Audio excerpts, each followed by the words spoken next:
Welcome to study current point. आज है 6 सितंबर 2020। 6 सितंबर से करेंट अफेयर के जितने भी इंपॉर्टेंट क्वेश्चन बन सकते हैं सारे इस वीडियो में डिस्कस करेंगे और हर क्वेश्चन से रिलेटेड इंपॉर्टेंट फैक्ट भी आपको बताऊंगा, तो आप पूरा वीडियो ध्यान से देखें।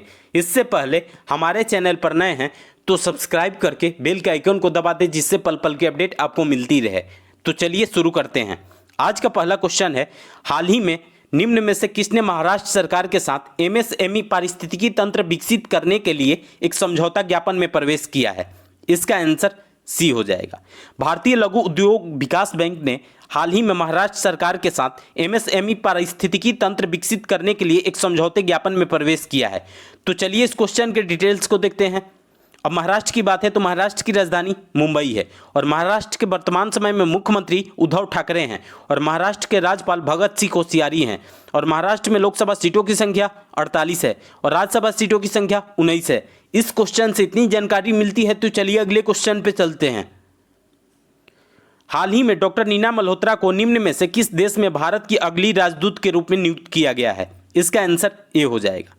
डॉक्टर नीना मल्होत्रा को भारत की अगली राजदूत के रूप में इटली में नियुक्त किया गया है। तो चलिए इस क्वेश्चन के डिटेल्स को देखते हैं। डॉक्टर नीना मल्होत्रा 1992 बैच की भारतीय विदेश सेवा अधिकारी हैं और वर्तमान में मंत्रालय में अतिरिक्त सचिव हैं। अब ये इटली में नियुक्त हुई हैं तो इटली की राजधानी रोम है और इटली की करेंसी लीरा है और इटली के वर्तमान समय में राष्ट्रपति सर्जियो मटारेला हैं और इटली के राष्ट्रीय खेल फुटबॉल है। इस क्वेश्चन से इतनी जानकारी मिलती है तो चलिए अगले क्वेश्चन पे चलते हैं। 5 सितंबर को हर वर्ष इंटरनेशनल डे ऑफ चैरिटी मनाया जाता है। संयुक्त राष्ट्र महासभा द्वारा किस वर्ष इसे घोषित किया गया था? इसका आंसर बी हो जाएगा। 5 सितंबर को हर वर्ष इंटरनेशनल डे ऑफ चैरिटी मनाया जाता है। इसे संयुक्त राष्ट्र महासभा द्वारा वर्ष 2012 में घोषित किया गया था। तो चलिए इस क्वेश्चन के डिटेल्स को देखते हैं। इसे 2012 में संयुक्त राष्ट्र महासभा द्वारा घोषित किया गया था। कोलकाता की 1979 की नोबेल शांति पुरस्कार प्राप्तकर्ता मदर टेरेसा के निधन की वर्षगांठ मनाने के लिए 5 सितंबर की तारीख चुनी गई है। इस क्वेश्चन से इतनी जानकारी मिलती है तो चलिए अगले क्वेश्चन पे चलते हैं। Defence institute of advance technology Pune द्वारा विकसित हर्बल आधारित इम्यूनिटी बूस्टिंग रूम फ्रेशनर उत्पाद का नाम क्या है? इसका आंसर डी हो जाएगा। Defence institute of advance technology Pune द्वारा विकसित हर्बल आधारित इम्यूनिटी बूस्टिंग रूम फ्रेशनर उत्पाद का नाम हेल्दी एयर है। तो चलिए इस क्वेश्चन के डिटेल्स को देखते हैं। हेल्दी एयर को धातु कर्म और सामग्री इंजीनियरिंग विभाग द्वारा विकसित किया गया है। यह उत्पाद जहरीले धुएं को हटाता है, हवा को स्वच्छ करता है और इसके निर्माण में कोई सिंथेटिक विलायक का उपयोग नहीं होता है, जिससे यह हमारे स्वास्थ्य को नुकसान भी नहीं पहुंचाता है। तो चलिए इस क्वेश्चन से इतनी जानकारी मिलती है तो अगले क्वेश्चन पे चलते हैं। भाईचुंग भूटिया फुटबॉल स्कूल का ऐप इंजोगो किसने लॉन्च किया है? इसका आंसर सी हो जाएगा। खेल मंत्री किरण रिजिजू ने हाल ही में भाईचुंग भूटिया फुटबॉल स्कूल का ऐप इंजोगो को लॉन्च किया है। तो चलिए इस क्वेश्चन के डिटेल्स को देखते हैं। यह ऐप युवाओं को कोविड-19 महामारी के बीच प्रशिक्षण जारी रखने में सक्षम करेगा। फुटबॉल प्रशिक्षण ऐप भारत भर के युवा फुटबॉलरों को दुरुस्त रूप से प्रशिक्षित करने के लिए उचित ऑनलाइन कोचिंग का उपयोग करने में भी सक्षम करेगा। इस क्वेश्चन से इतनी जानकारी मिलती है तो चलिए अगले क्वेश्चन पे चलते हैं।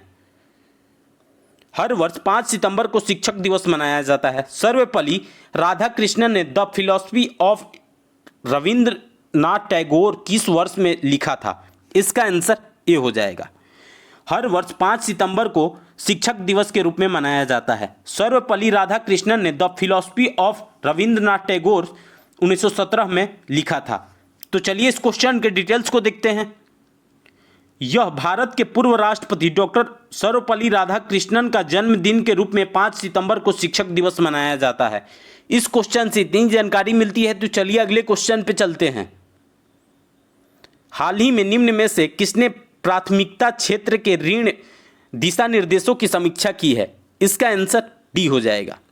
हाल ही में आरबीआई ने प्राथमिकता क्षेत्र के ऋण दिशा निर्देशों की समीक्षा की है। तो चलिए इस क्वेश्चन के डिटेल्स को देखते हैं। नए दिशा निर्देश क्रेडिट की कमी वाले क्षेत्रों में बेहतर क्रेडिट प्रवेश सक्षम करेंगे और छोटे और साथ ही सीमांत किसानों और कमजोर वर्गों को ऋण देने में वृद्धि करेंगे। अब बात आरबीआई की है तो आरबीआई का full form reserve bank of India है और आरबीआई की स्थापना 1 अप्रैल 1935 को हुई थी और आरबीआई का मुख्यालय मुंबई में स्थित है और आरबीआई के वर्तमान समय में गवर्नर शक्तिकांत दास हैं और शक्तिकांत दास आरबीआई के 25वें नंबर के गवर्नर हैं।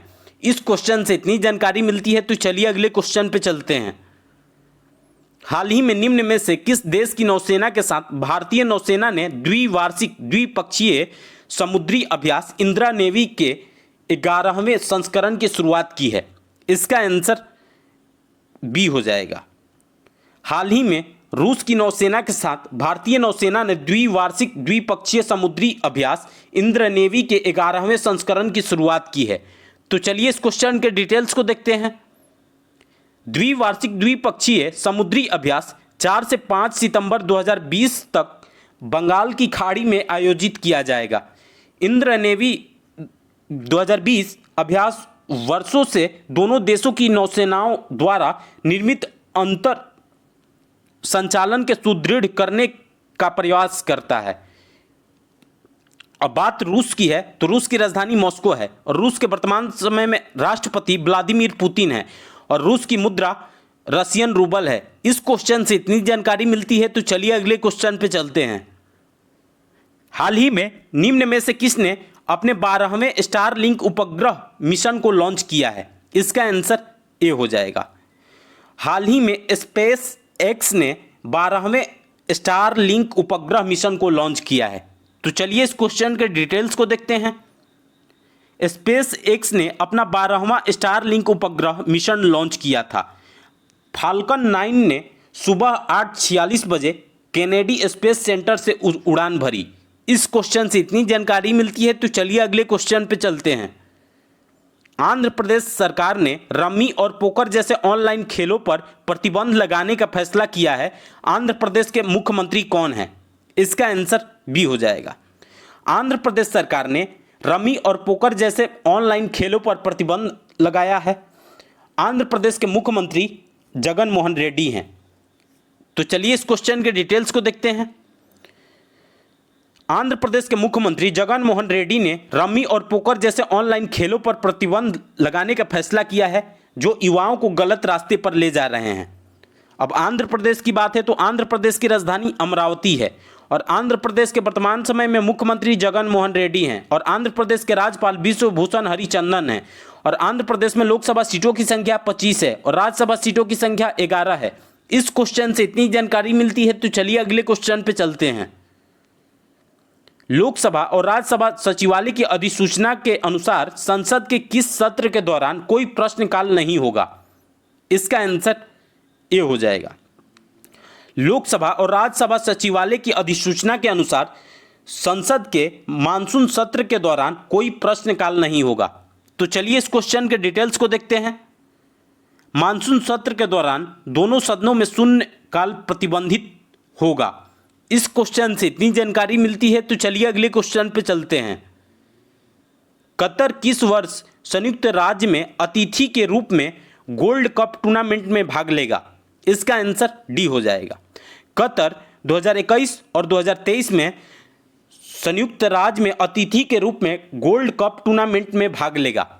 तो चलिए इस क्वेश्चन के डिटेल्स को देखते हैं।